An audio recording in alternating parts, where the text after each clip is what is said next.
কেমন আছো তোমরা সবাই? আশা করবো সবাই খুব ভালো আছো।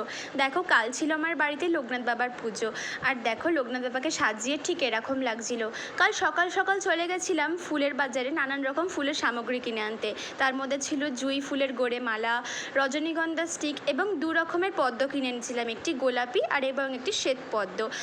বলা হয় নাকি শ্বেত বা সাদা রং নাকি বাবার বিশেষ প্রিয়। এখানে ফল মিষ্টান্নাদি দিয়ে অঞ্জলি সেরেই চলে গেছিলাম মায়ের সাথে হাতে হাতে একটু জোগাড়ের জন্য সাহায্য করতে।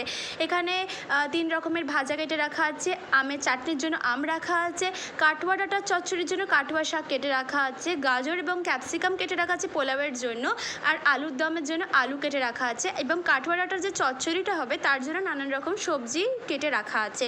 তোমরা কে কে মানো যে সমস্ত খাবার একদিকে এবং ভোগের যে অতুলনীয় স্বাদ সেটার সঙ্গে কারোর তুলনা চলে না।